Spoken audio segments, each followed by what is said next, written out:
everybody, this is the Fairy Vibrant Makeup channel, and I'm going to review a foundation for you today. I like to do a little bit of reviews every now and then, but I just wanted to focus more on the art. But I got a new foundation for you guys. I have super duper oily skin where I cannot wear any other foundation except for my L'Oreal Infallible because that one does not steer me wrong. I am acne prone and my skin does have a lot of dark marks, so I have a lot to kind of cover up. I hate having to use concealer all the time, my spot concealers, to add additional coverage. So I wanted a foundation that's kind of like a one and done. I don't have to do much except set it, and you know, I want a faster routine. So when this came out and I saw the coverage through the tester of how high it is, I really wanted to take it to test, and I color matched myself, and I'm in the shade 4.0. Alright, so when I do foundation reviews, and this is going to be for the future and now, I want to use the products that I usually use in conjunction with my L'Oreal Infallible because I want to compare it to that, because that is by far my favorite foundation. And if that could be comparable, if this foundation here is going to be comparable to that, then I know it's a good foundation for me. Like I said, everyone has different skin. I have very acne prone, very oily skin, so I have a lot to cover up as far as, you know, evening my skin out. I have dark circles, I have acne scars, the works. So I am going to use it with the Murad Oil Control Mattifier, and it has SPF 15, which I desperately need here in Colorado. So I'm just going to rub this in my fingers and apply it all over my face. And I'm just going to let that set in my skin, and then I'm going to put another primer on. Alright, so the primer I want to use today is going to be the Milani Prime Shield Face Primer. This is also a mattifying formula, and it's supposed to minimize pores. Since I have extremely large pores, I mostly focus it on the center of my face where my pores are most prominent, and I just kind of spread it out. Alright, so I'm in the shade 4.0 in Urban Decay, so I'm going to apply it one half of the face with a stippling brush, and then the other half with a beauty blender. Maybe not a stippling brush, maybe I'll try a flat kabuki brush. That's much better because that's the other stuff that I use to apply my L'Oreal Infallible.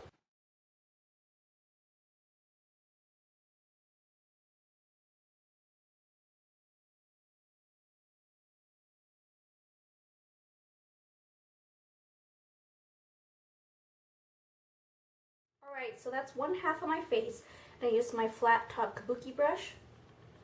It has a lot of coverage, which I'm excited about. The match was pretty good. It's actually pretty spot on. So again, I'm a 4.0. I have olive tone skin, so it's really hard to match to that without looking really pale and greenish. So it's a pretty good match. I'm going to do the other side of the face with my beauty blender from Real Techniques.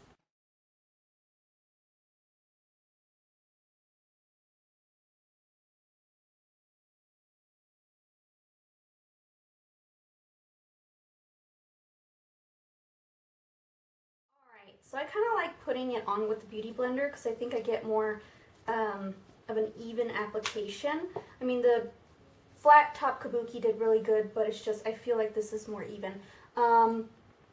Wow, holy coverage, Batman. It is very, very pigmented, very high coverage. So if you're looking for a super duper coverage type of foundation, I think this might be in your alley. So I'm going to go ahead and set my foundation because I have to set my foundation.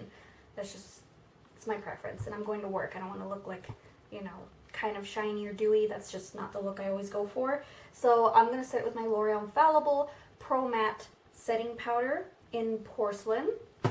And then I'm going to, because right now it's 11:43, so I'm going to do another check-in at about 2, and then right before I go to work,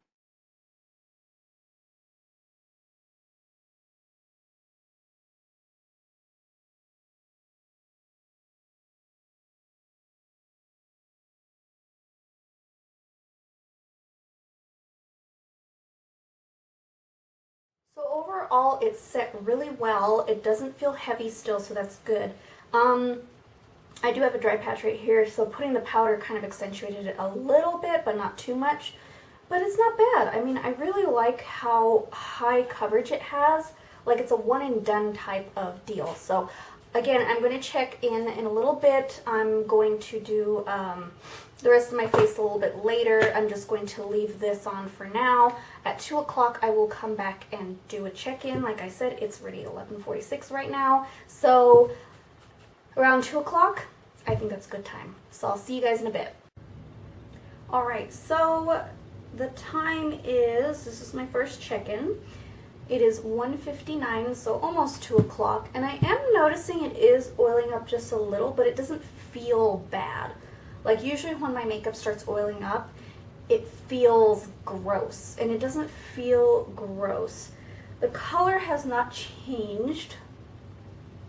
It's remained the same, so that's good. I'm actually pretty impressed with this foundation. Normally, I don't go for high-end foundations because I haven't found one that works for me. This one seems to do a good job. The fact that it's starting to oil up even after application like almost 2 hours ago, that's a little concerning. So I'm going to see how it wears the rest of the day. I will do a check-in before I go to work. If I look less shiny, it's because I've put powder blush on, I've put bronzer on, and if it gets to those areas, of course it's going to mattify it. So just making you aware of that. So I'll see you guys, I think, in a couple more hours or so, about 4:30. Bye. Alright, so I'm back for my second check-in. If you can hear music, my kids are playing a game. So it is 3:58 right now. It is holding up pretty well. I am noticing a shine in my T-zone and around my nose here. And a little bit on my chin. It's comfortable, which I really like. But it is showing some shine, so I'm not sure if it's as long wear as my L'Oreal Infallible. And I'm going to take a closer look of my mirror, so bear with me. It is seeping into my pores a little bit here and a little bit here. That's typical of every foundation. I am seeing some pores on my nose. I mean, it's not a bad foundation. It's very comfortable. It's very, I mean, it matches my skin tone really well. It has not broken me out. Because all the bumps that I do have, yeah, those were there. I have very, very bumpy skin just because my pores are so big, they get clogged very easily. And I've done pore cleansers and everything, and it just doesn't do the trick.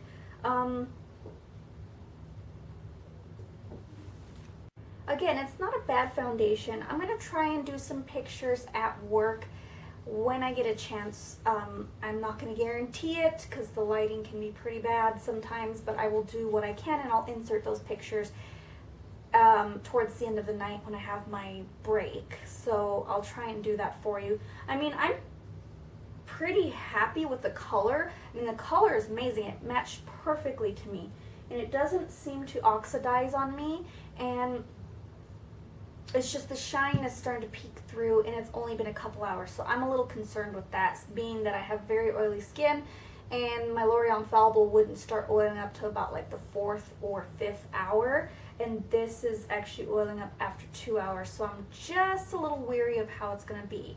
I am going to touch up just to see if it's maybe, you know, see if it'll re-oil again. I am going to touch up right now, because I need to have a matte face for work, just for that, and then I'm going to take pictures and see if the shine returned. Alright, so picking up my L'Oreal Infallible Pro Matte Powder, and I do want to see how it layers on after, like if it layers well. So I'm just touching up my T-zone area where I get most oily. And I do want to put some primer water just to refresh my skin. And I know that doesn't quite help with the oil, but at least my skin won't get too dry. It seems to layer really nice with a little bit of oil, and then putting my powder on, it doesn't seem to like cake up a little bit. It looks natural still. So I'll insert those pictures right now, and I will give you my overall thoughts on it thus far. My overall thoughts at the end of the night. I will insert a caption with the pictures so that you guys know at the end of the night what my thoughts were initially throughout wearing it during the day.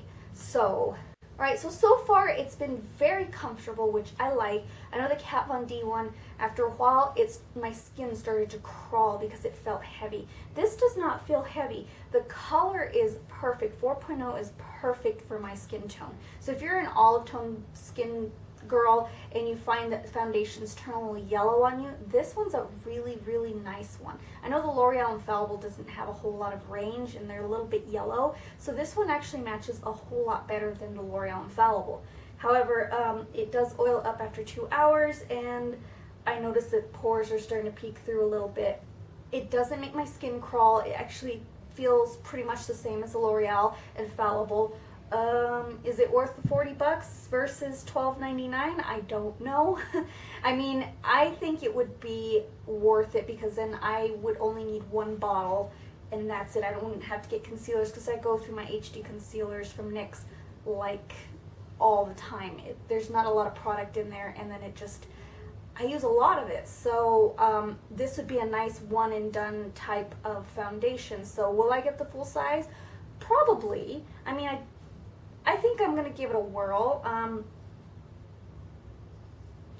I like the match. I love the color. That's what I like. I can't get over how the color looks pretty natural on me. So I will insert some pictures of some flashbacks, see if it does any flashback or anything like that, and see how the color looks in different lighting. So yeah, so that's my overall thoughts as of now, and that time is 4:05.